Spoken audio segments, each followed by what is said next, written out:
بسم اللہ الرحمن الرحیم شروع اللہ کے نام سے جو بڑا مہربان نہایت رحم والا ہے۔ والنازعات غرقا والناشطات نشطا والسابحات سبحا، ان فرشتوں کی قسم جو ڈوب کر کھینچ لیتے ہیں اور ان کی جو آسانی سے کھول دیتے ہیں اور ان کی جو تیرتے پھرتے ہیں۔ فالسابقات سبقا فالمدبرات امرا یوم ترجف الراجفہ تتبعها الرادفہ۔ پھر لپک کر آگے بڑھتے ہیں، پھر دنیا کے کاموں کا انتظام کرتے ہیں کہ وہ دن آ کر رہے گا جس دن زمین کو بھونچا لائے گا، پھر اس کے پیچھے اور بھونچا لائے گا۔ قلوب یومئذ واجفہ ابصارها خاشعہ یقولون ائنا لمردودون فی الحافرہ اذا كنا عظاما نخرہ۔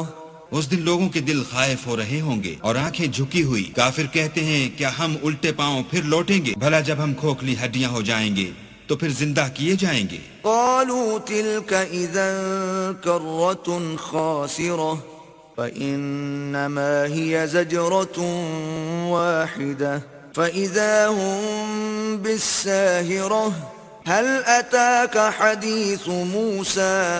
کہتے ہیں کہ یہ لوٹنا تو موجب زیاں ہے، وہ تو صرف ایک ڈانٹ ہوگی، اس وقت وہ سب میدان حشر میں آ جمع ہوں گے۔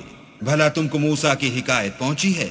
اذ ناداه ربه بالواد المقدس طوى اذهب الى فرعون انه طغى فقل هل لك الى ان تزكى واهديك الى ربك فتخشى۔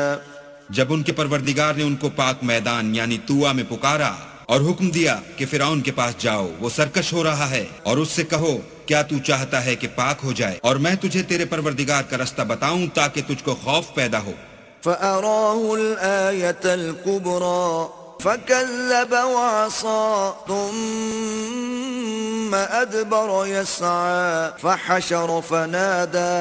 غرض انہوں نے اس کو بڑی نشانی دکھائی مگر اس نے جھٹلایا اور نہ مانا، پھر لوٹ گیا اور تدبیریں کرنے لگا اور لوگوں کو اکٹھا کیا اور پکارا۔ فقال انا ربكم الاعلى فاخذه الله نكال الاخرة والاولى ان في ذلك لعبرة لمن يخشى۔ کہنے لگا کہ تمہارا سب سے بڑا مالک میں ہوں، تو اللہ نے اس کو دنیا اور آخرت دونوں کے عذاب میں پکڑ لیا۔ جو شخص اللہ سے ڈر رکھتا ہے اس کے لیے اس قصے میں عبرت ہے۔ أأنتم أشد خلقا أم السماء بناها رفع سمكها فسواها وأغطش ليلها وأخرج ضحاها والأرض بعد ذلك دحاها۔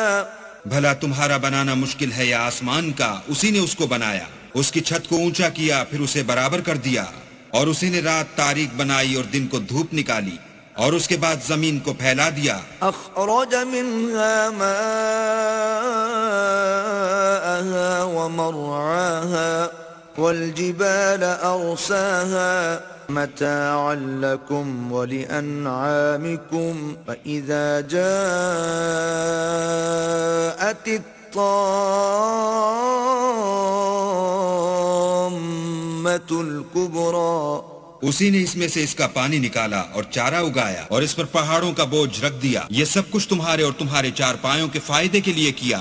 تو جب بڑی آفت آئے گی، يوم يتذكر الإنسان ما سعى وبرزت الجحيم لمن يرى فأما من طغى وآثر الحياة الدنيا۔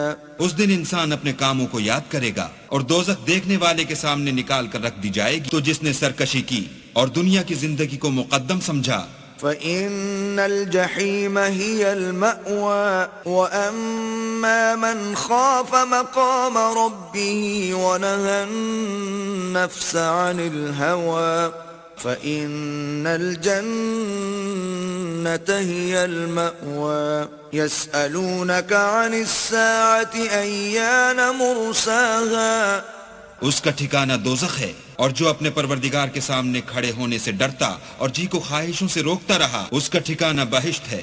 اے پیغمبر، لوگ تم سے قیامت کے بارے میں پوچھتے ہیں کہ اس کا وقوع کب ہوگا۔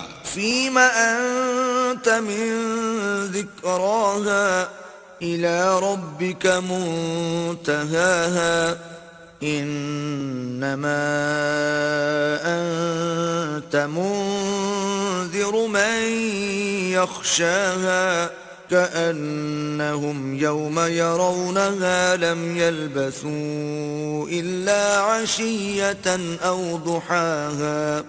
سو تم اس کے ذکر سے کس فکر میں ہو؟ اس کا منتہا یعنی واقع ہونے کا وقت تمہارے پروردگار ہی کو معلوم ہے۔ جو شخص اس سے ڈر رکھتا ہے تم تو اسی کو ڈر سنانے والے ہو۔ جب وہ اس کو دیکھیں گے تو ایسا خیال کریں گے کہ گویا دنیا میں صرف ایک شام یا صبح رہے تھے۔